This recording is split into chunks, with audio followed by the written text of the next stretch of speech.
The Boy Scouts of Pine Hollow were known for their strict rules. These rules, carved into an ancient plaque, were meant for survival. They included: never leave the group, never wander into the woods alone after dark, respect the sacred grounds, and return immediately if you hear the whistle. The Scouts whispered about these rules, turning them into campfire tales, but none truly believed they were more than safety measures. One summer night, the Scouts gathered around a campfire on the last night of their camping trip. Mr. Whitaker, their leader, had stepped away. Danny, a rebellious 14-year-old, challenged the rules, calling them stupid. He believed they were just scare tactics. Despite the unease among the group, Danny grabbed a flashlight and decided to break rule number 2.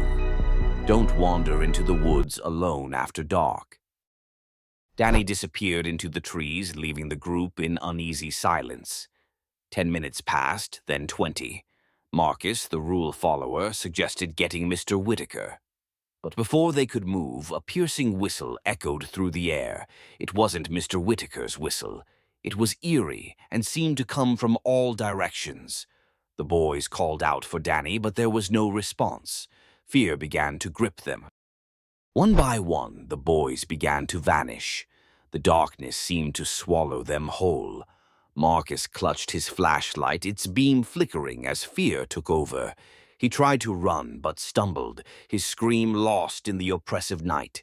When Mr. Whitaker returned, he found the campsite empty. The fire had burned down to embers, and the boys' gear was scattered.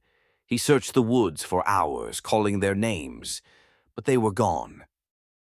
Mr. Whitaker found a single Polaroid photo pinned to the bulletin board. It was a picture of the group taken earlier that week, but the boys' faces were blurred, their features distorted as if submerged in water. In the background, barely visible among the trees, was a shadowy figure. The next morning, parents arrived to pick up their children. Grief turned to horror as they saw the photo and heard what had happened. Authorities combed the woods for days, finding no trace of the boys. Rumors spread through town, each more outlandish than the last. Some said the boys were taken by a wild animal. Others believed a deranged killer was responsible. But the locals of Pine Hollow knew the truth, though they never spoke of it aloud.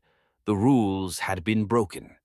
The eerie whistle and the shadowy figure were reminders of the consequences. Years later, the Boy Scout Lodge was abandoned, the wooden plaque with the rules left to rot. Hikers occasionally reported hearing strange whistles in the woods at night. On rare occasions, they'd find a weathered Polaroid photo pinned to a tree. The faces in the photos were always blurred, but in the background, if you looked closely, you could see the shadowy figure watching. The haunting rules of Pine Hollow remained a chilling mystery.